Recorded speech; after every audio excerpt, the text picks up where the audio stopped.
Hello बच्चों, तो आज एक्सरसाइज 1.2 करेंगे क्योंकि 1.1 आपके सिलेबस से ओल्ड एनसीईआरटी के पैटर्न के अकॉर्डिंग बताऊं तो 1.1 सिलेबस से हट गई है। ये 1.2 का नाम ही 1.1 कर दिया है। 1.2 और 1.3 आपके सिलेबस में, 1.1 और 1.4 कट गई है। तो इस एक्सरसाइज को करेंगे express each number as product of its prime factors.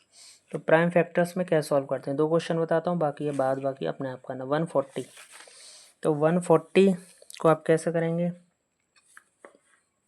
देखिए एक्सरसाइज 1.2 प्राइम फैक्टर सिंपल, जो छोटी क्लासों में हम फैक्टराइजेशन करते आते थे वैसे ही करना है।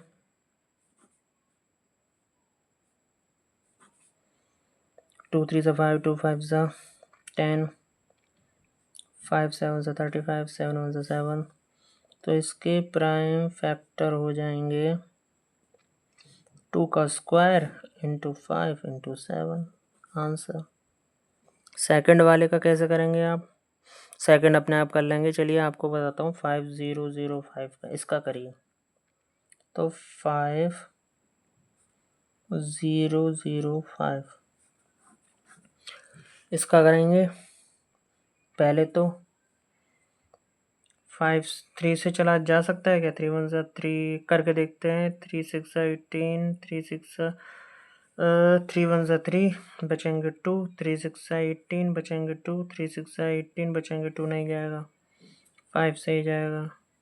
अब 5 के बाद 7 से करके देखते हैं। 7 1 7 बचेंगे 3, 7 4 28 बचेंगे 2 और ये 1, 7 3 से 21। अब 11 से करते हैं। 7 से तो फिर जाने से रहा, 7 2 से 14 यहीं पे ख़त्म हो जाएगा, लेकिन 3 भी तो बच रहा है। 11 से करते हैं। 11 1 से 11, 11 3 से 30 एंड 11 3 से 33। 11 1 से 11, 3 बचेंगे। 11 3 से 33, फिर 13 से करते हैं। तो इसके प्राइम फैक्टराइजेशन आपके इस तरह से आ गए। तो इसकी प्रैक्टिस होनी चाहिए आपको कि आखिर में कैसा डिवीजन, यदि 0 2 6 8 इस तरह से आएगा तो समझना है इवन नंबर से, और यदि इस तरह से आ रहा है 5 से तो पहले 5 से ट्राई करना, फिर नेक्स्ट 1 से जाना। इस तरह से 0 हो और आखिर में तो वो 2 से भी जा सकता है, 5 से भी जा सकता है। इस तरह की ट्रिक आपको ध्यान रखनी है। तो प्राइम फैक्टराइजेशन हो गई उसके 5 इंटू 7 इंटू 11 इंटू 13, खत्म। तो 7429 का आप अपने आप करिए, ये किससे जा सकता है। नेक्स्ट वाला क्वेश्चन नंबर 2 कहता है कि find the LCM and HCF of the following. इसका एलसीएम और एचसीएफ निकालना और उनके रिलेशन को वेरीफाई करना है। तो एचसीएफ ऑफ 26 का क्या होगा, एचसीएफ ऑफ 26 एंड 91 हम निकालेंगे। तो इसको निकालने के लिए पहले हमको प्राइम फैक्टराइजेशन करेंगे। फैक्टर्स ऑफ 26 निकालिए भाई। 26 सीधा सीधा दिख रहा है,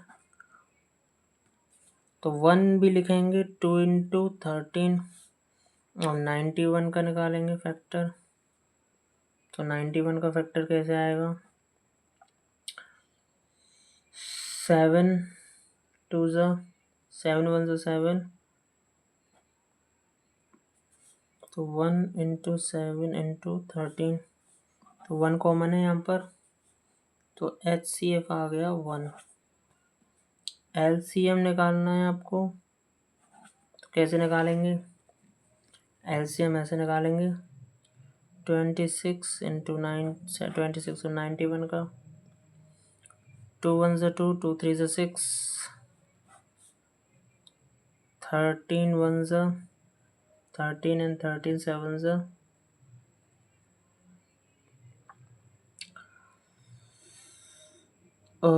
सॉरी पहले 7 से करके देखते हैं। 7 का 13 और 7 का ये भी 13 से आएगा, फिर 13 से, 13 1 से 13 13, तो 2 7 13।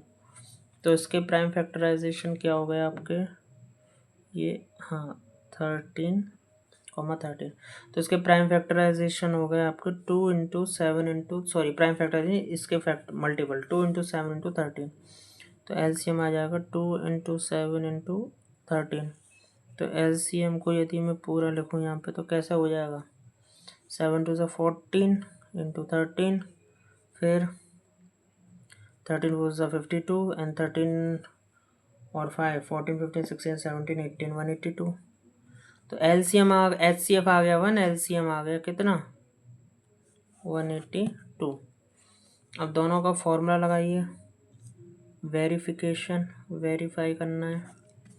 तो एलसीएम इंटू एचसीएफ बराबर प्रोडक्ट ऑफ टू नंबर्स, ये जो नंबर है इनका प्रोडक्ट।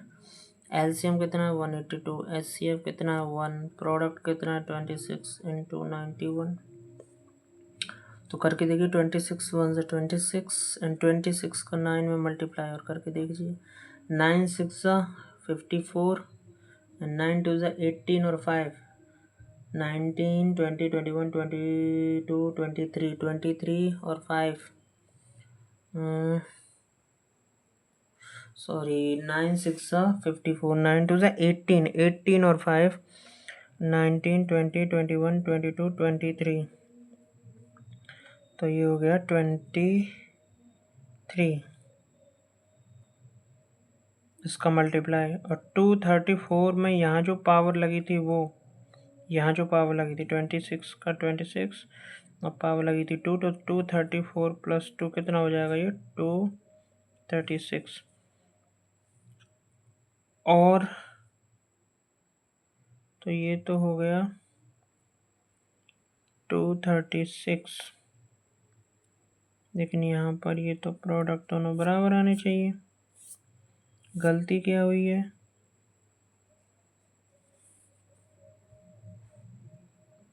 गलती दोनों में देखते हैं, गलती दोनों में क्या हुई है। गलती ये हुई है, चलो शुरू से चेक करते हैं। हाँ गलती एचसीएफ में, सॉरी यहाँ से हुई है। 13 तो लिया नहीं हमने, 1 भी है 13 भी है, जो कॉमन होता है 1, सॉरी। तो एचसीएफ हो गया 13, तो यहाँ पे 13 का मल्टीप्लाई करेंगे तब आएगा आंसर 13 2 = 26 की पावर 2 एंड 13 8 = 104 प्लस 206 की पावर 10 13 और 10 23।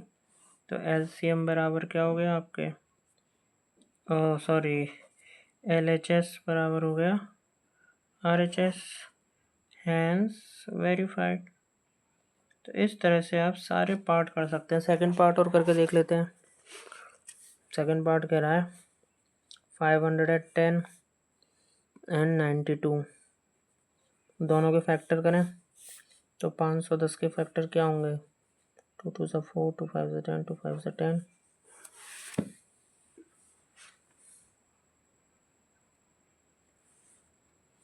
और 5 से करें तो 5 5 से 25। अब 51 का किसी में जा सकता है, नहीं जा सकता, 11 में भी नहीं जा सकता, 9 में भी। तो 51 का 51, तो इसका आ गया 1 × 2 × 5 × 51। और 92 का करके देखते हैं।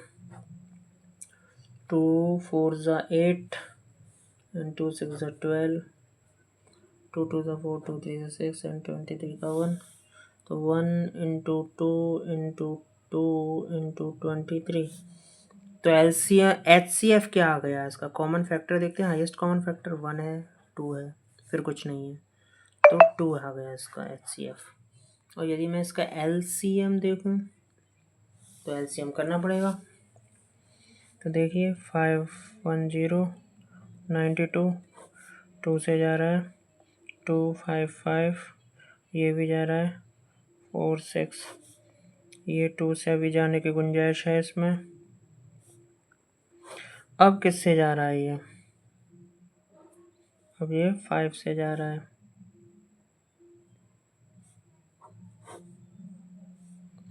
अब 23 से, अब 51 से। तो एलसीएम हो गया 2 × 2 × 5 × 23 × 51। तो अब करके देखिए, 2 2 ज़ा 4, 4 5 ज़ा 20 × 23 × 51। तो जो भी मल्टीपल आएगा 2 3 ज़ा 6 वो आपका आंसर होगा। ये रफ वर्क किया था। तो एलसीएम तो यहाँ से होगा 1 6 4 5 6 ज़ा 13, 5 4 ज़ा 20, 23 0 6 4 3 2। तो ये आ जाएगा एलसीएम आपका 23460। तो एलसीएम आ गया यहाँ से 23460, 23460 ये एलसीएम है। इनका रिलेशन आपको same as it is verify करना है कि LCM into HCF equal to product, और यहाँ एलएचएस और आरएचएस बराबर आने चाहिए। आप खुद कर सकते हैं। एलसीएम क्या आया 23460 इंटू एचसीएफ क्या आया 2, प्रोडक्ट क्या है 510 इंटू 92। तो जो भी प्रोडक्ट आए आप उसको यहाँ पर लिखेंगे, और यदि LHS बराबर RHS होता है तो आपका वेरीफाई हो जाए। तो इस तरह से आप इसके सारे क्वेश्चन कर सकते हैं। नेक्स्ट है, इस टाइप का क्वेश्चन आ जाए आपके कभी कि गिवन दैट दिस, हाँ sorry, find the LCM and HCF.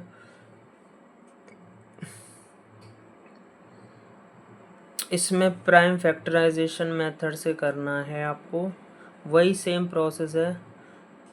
12 15 and 21 पहले एचसीएफ निकालेंगे जो कॉमन फैक्टर आ रहा है, फिर एलसीएम में तीनों का डिवाइड करके लगाएंगे। एटलीस्ट 1 में डिवाइड जाएगा तो उसको बार बार करते चलेंगे, जिसमें नहीं जाएगा उसको उतार देंगे। सेम एज इट इज जो मैंने करके बताया, सेम एज इट इज होना है। नेक्स्ट क्वेश्चन है इसको, यदि आपको एचसीएफ दे रखा है तो एलसीएम कैसे निकालोगे। तो इसका क्वेश्चन 4 है कि एलसीएम इंटू एचसीएफ बराबर क्या होता है प्रोडक्ट्स। ये रिलेशन हमेशा याद रखना, कि पहले भी यूज़ किया मैंने वेरीफाई करने में कि हाँ भाई एलसीएम इंटू एचसीएफ कितना दे रखा है आपको 9, यानी कि एचसीएफ दे रखा है 9 और एलसीएम और एलसीएम निकालना है, यानी कि एलसीएम आपको निकालना है, एचसीएफ दे रखा है 9। प्रोडक्ट उतारे हम इसका 306 इंटू 657, 306 इंटू 657। तो एलसीएम बराबर क्या हो जाएगा 306 इंटू 657 अपॉन 9। 9 से कोई कट सकता है क्या, देखते हैं। 9 3 ज़ा 27 एंड 9 4 ज़ा 36, 657। तो इसका मल्टीप्लाई करना है आपको, जो भी आंसर आएगा वो आपका एलसीएम निकल जाएगा। तो इस तरह से आप कैलकुलेट कर सकते हैं इजीली। नेक्स्ट क्वेश्चन है, check whether number can end with digit 0। जो नंबर है डिजिट क्या ये है, यदि ये 2 × 5 की 2 की पावर n इंटू 5 की पावर n में है तो ये है, अदरवाइज़ नहीं है। तो 2 × 3 3 आ रहा है, और 2 के साथ 5 होना चाहिए, या तो 2 या 5 कोई एक होना चाहिए, या दोनों होने चाहिए। तो दोनों तो है नहीं 6 की पावर n को, तो ये नंबर 0 से एंड नहीं होगा यदि 6 की पावर n की फॉर्म में है। तो यदि ये कह रहा है explain why this number are composite number, यदि इनको सॉल्व करके एक ऐसा नंबर आएगा, कंपोजिट नंबर वो होते हैं जो खुद या अपने ही फैक्टर से डिविजिबल होते हैं, या तो 1 से डिविजिबल होते हैं या खुद से डिविजिबल होते हैं। तो इस तरह से आपके नंबर जो आएंगे वो इस तरह से आएंगे, तो वो आपके क्या है कंपोजिट नंबर। आप सॉल्व करके इनका चेक करिए कि ये कंपोजिट नंबर है कि नहीं। प्रॉपर्टी ये 1, जैसे 13 है, 13 कंपोजिट में है कि जैसे 1 से डिविजिबल और 13 सेल्फ से, और कोई इसका फैक्टराइज नहीं है। 8 है, 8 नहीं है, लेकिन 8 2 भी आता है, 2 से भी है, 1 से भी है, 8 से खुद से भी है। तो इस तरह से ये कंपोजिट नंबर नहीं है, लेकिन ये वाला कंपोजिट नंबर है। तो इस तरह की फॉर्म वाला कोई नंबर आएगा तो कंपोजिट नंबर है, आप सॉल्व करके पता कर सकते हैं। तो ये था एक्सरसाइज 1.2 की बात। अगले वीडियो में हम 1.3 की चर्चा करेंगे। तो कीप लर्निंग, इसी तरह से प्रैक्टिस करते रहिए और ज़्यादा से ज़्यादा क्वेश्चंस का।